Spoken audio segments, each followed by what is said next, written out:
And I got myself for this Venus Day a little bit of flowers. Since I grow food and I constantly grow functionally and think so much about growing, I felt like buying just flowers.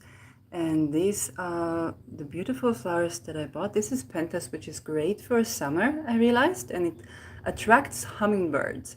So if I get to have hummingbirds here, I will show you, and of course I will transplant them to an even bigger plant as soon as I get to. And this, I think, is a type of marigold, which I really like. It's yellow and some red, so I found it really beautiful. And what you see here, oh, it wants more attention. Look, look, look, look, look how beautiful, look how beautiful, look how beautiful, yeah. It likes attention. And this is, do you recognize this? With a tiny bit of turmeric on it. This is it's Moldavite. So, why am I putting Moldavite here? And this is the topic of this video. The reason I am putting Moldavite here is because not only to energize the crystal and all these nice things that we hear about, but it has another purpose. When you put a crystal like Moldavite, or a talismanic note, or a talisman even, in a certain location, what it does is it creates rejuvenation, growth, abundance in your life regarding to the location you put it in. So, for example, I just had a Moldavite on my plant, my previous plant, and then I transplanted them outside. I planted more and more, and I just had to get these flowers. So I was growing pretty much functionally, kind of like peppers or garlics or things that you can consume, or in the past also things that have a certain meaning, like the love tree or the money tree. And here, other the fact that I was attracted to this plant that attracts hummingbirds, I was called to grow something completely different. And for just because they're beautiful, and it was a time to create this change in my life, to not grow only for survival, but also for the joy of living. And so Moldavite, whenever I put it in a particular place, it's going to bring me something that I need, that I didn't even know I need. I'm going to feel the urge to do it. And not only that, I also bothered with cleaning my house a bit more, which is tricky because it's the kind of floor that you clean it and you clean it and it still doesn't look like you've cleaned it. So it's a floor that embarrasses household people who have household.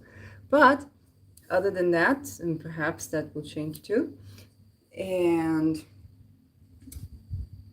this is exactly how you would want to use a talisman, or a crystal, or a talismanic note, or even a sigil, because you want to grow and rejuvenate. And so Moldavite is a great example, because a lot of people wear Moldavite on the body.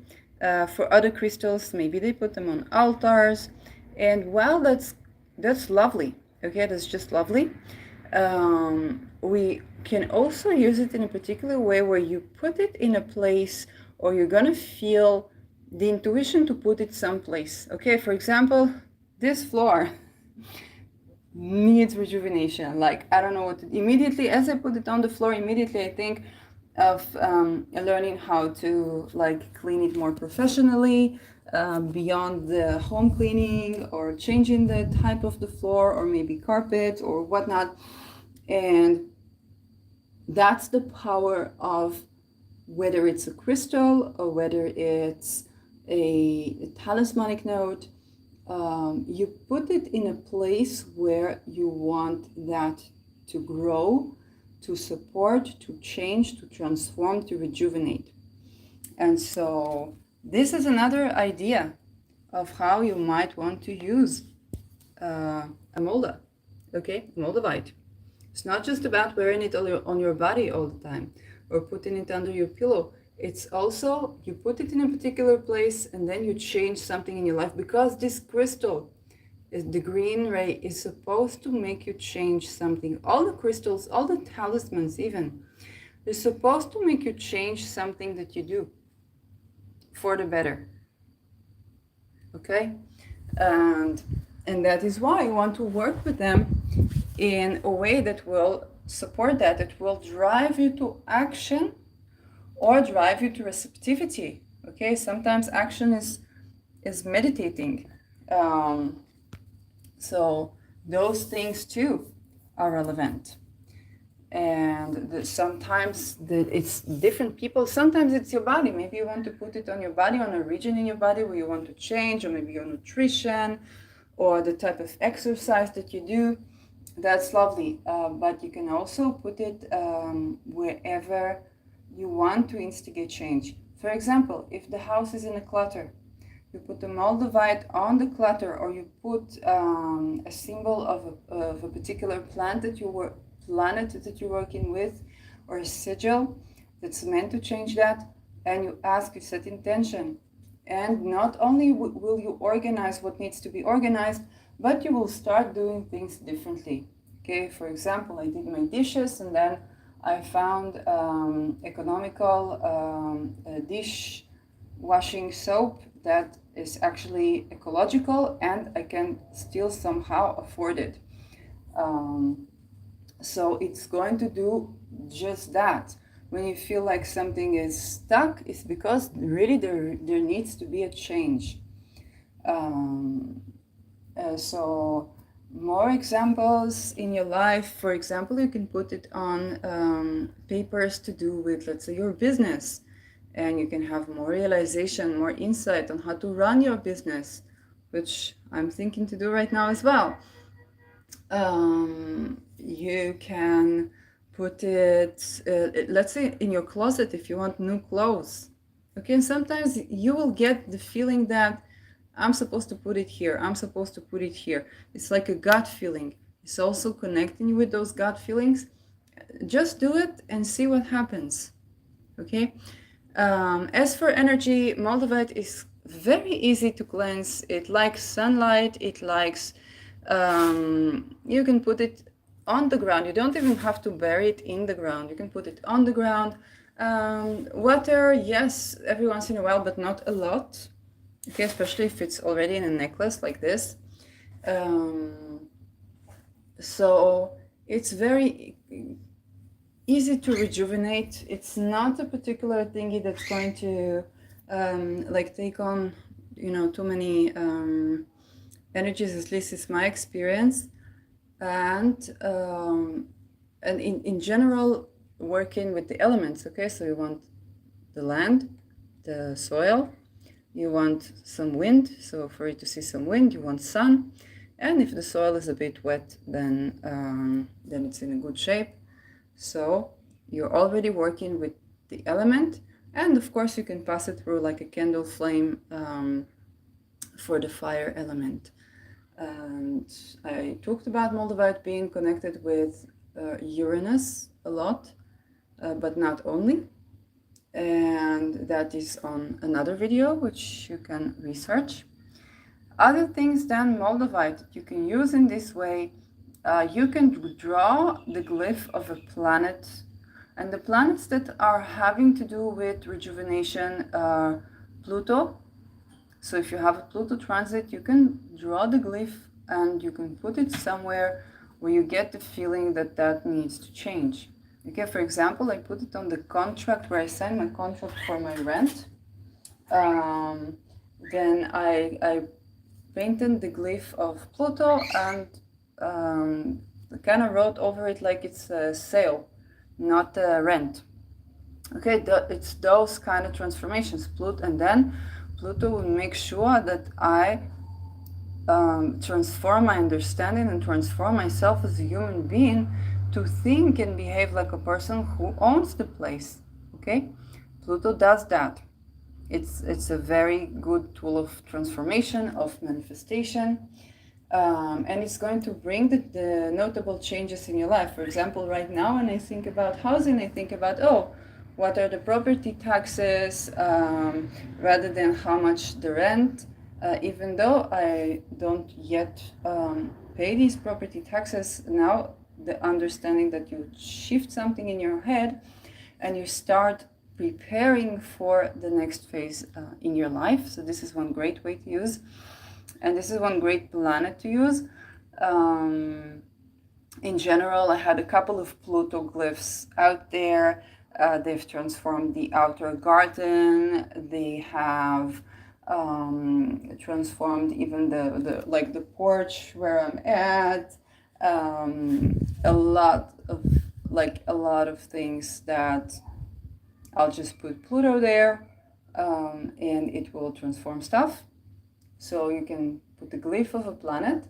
Another glyph you can put is Neptune. So let's say you want to eliminate something, you find it difficult to eliminate, like let's say have a lot of clutter, and you just want to eliminate the clutter, you can put a Neptune there. Or if you want to let go of something or surrender something, you can put a Neptune glyph there.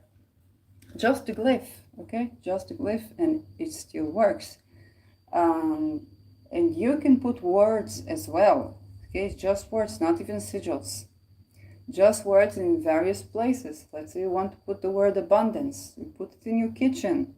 And then you will see, if you put it, let's say you color it green, then you start cleaning your kitchen.